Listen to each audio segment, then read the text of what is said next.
Selamat datang di Opini Gen Z. Halo, apa kabar kalian semua? Semoga sehat-sehat selalu ya. Kali ini kita mau membahas hal menarik nih. Ya mungkin ada masukan ya pembahasan ini, tema ini nih. Tema ini ya.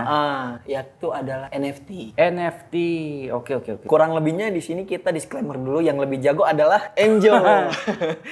Enggak juga sih. Ya kurang lebihnya mengerti lah, lebih karena pengalaman belajar juga ya di situ ya kan ya. Ngerti sedikit lah. Ngerti sedikit dibanding gue nih sebagai orang awam. Jadi untuk di video ini mungkin gue lebih baik bertanya nih, ya. Gue jadi narsum ya. Iya, dia sebagai narsum, gue lebih baik bertanya sebagai wawancara dah. Nah, kita masuk ke NFT nih, tapi kita harus tahu dulu nih, kita membedah-bedah dulu nih, biar teman-teman yang nonton tahu gitu. NFT itu apa? Blockchain itu apa? Kripto itu apa? Ya walaupun pakai definisi nggak usah ribet-ribet lah, yang sederhana aja yang bisa teman-teman gampang dimengerti lah. Gitu. Oke, jadi kita mesti ngerti blockchain dulu ya kalau Iya. menurut gue ya. Jadi blockchain itu apa? Blockchain itu sebenarnya buku besar. Buat yang pernah belajar akuntansi, tahu ledger kan? Ledger. Buku besar. Gunanya buat apa? Nyatet transaksi masuk keluar gitu kan, plus minus ada total saldo. Nah, transaksi yang keluar masuk itu apa? Itu transaksi berupa kripto. Oke. Ataupun token gitu. Jadi kan kripto itu ada turunannya. Cryptocurrency itu kayak Bitcoin, Ethereum, Dogecoin, Litecoin itu kan cryptocurrency. Nah, tapi ada juga token. Token itu ada macam-macam nih. Ada yang fungible token ya, ada yang non fungible token. Nah, kita balik lagi ke ledger tadi ya.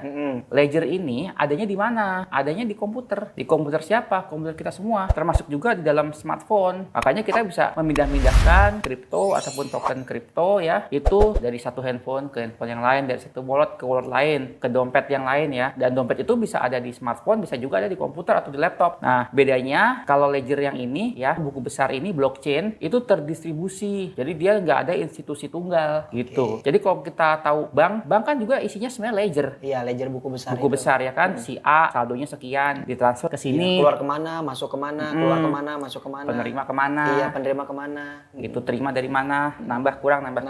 Iya. Nah, cuma kalau di bank itu kan database-nya itu kan ada di dalam perusahaan itu sendiri. Jadi orang luar nggak bisa ngakses, nggak bisa ngelihat gitu kan. Iya. Nah, kalau blockchain itu dia decentralized, artinya semua orang tuh bisa menginstal aplikasi untuk menjalankan si buku besar itu. Bedanya apa? Bedanya kalau misalnya salah satu komputer mati, masih ada banyak komputer lain sih, nggak cuma satu, bisa ada ribuan. Umumnya ada ribuan komputer lain gitu. Itu salah satu penjelasan mengenai blockchain. Lalu yang kedua, karena dia terdistribusi, decentralized juga ya. Decentralized itu artinya tidak ada satu lembaga terpusat yang mengendalikan. Kalau di bank kan ada direkturnya, bisa aja, tolong ya nanti saldonya si ini dipindah-pindahin.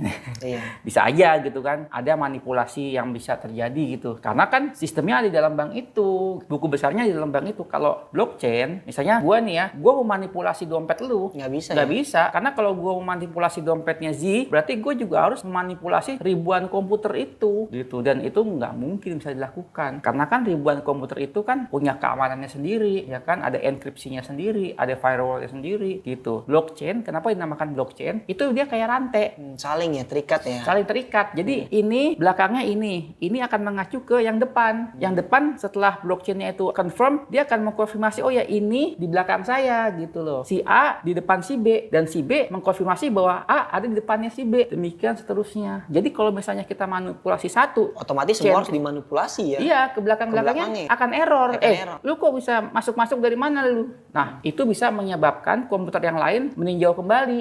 Karena dia lain sendiri, anggapnya dari 1000 komputer itu, ada 1 atau 2 yang dimanipulasi. Masih ada ratusan lain yang mengkonfirmasi bahwa transaksi itu tidak valid. Ya otomatis kita nggak bisa memanipulasi gitu. Nggak bisa diinjek lah gitu. Nggak bisa dihack. Tapi ada caranya sih kalau mau menghack. Tapi bukan dari sisi serangan. Misalnya si pemilik wallet itu dimanipulasi untuk melakukan konfirmasi pemindahan dana. Nah, itu sering terjadi. Tetap itu kasus yang lain ya. Kalau hacker memanipulasi isi dari ledger itu, misalnya 1 juta di-delete jadi 5 juta gitu kan, diganti gitu kan, nggak mungkin gitu. Tapi kalau hacker menyebabkan si pengguna itu ya termanipulasi sehingga melakukan suatu aktivitas di mana secara tidak sengaja si pengguna atau yang punya wallet itu melakukan pemindahan dana, ya kan, pemindahan kripto atau pemindahan token. Nah, itu masih bisa dilakukan. Itu namanya kayak semacam phishing ya, kayak penipuan gitu. Kayak yang suka ditelepon-telepon gitu kan, tolong transfer ke rekening ini ya, kamu menang undian ya. Si penelepon kan memanipulasi si korban gitu loh. Kenapa? Karena si pelakunya ini nggak bisa membobol sistem bank. Mau nggak mau korbannya ini yang dimanipulasi supaya dia memindahkan uang dari rekeningnya dia dia ke rekeningnya si pelaku, dari rekening korban ke rekening pelaku. Nah, hal seperti itu masih bisa dilakukan di blockchain, tetapi memanipulasi isi database itu nggak mungkin. Kalau pegawai bank, anggaplah admin IT gitu ya, dan dia punya akses untuk masuk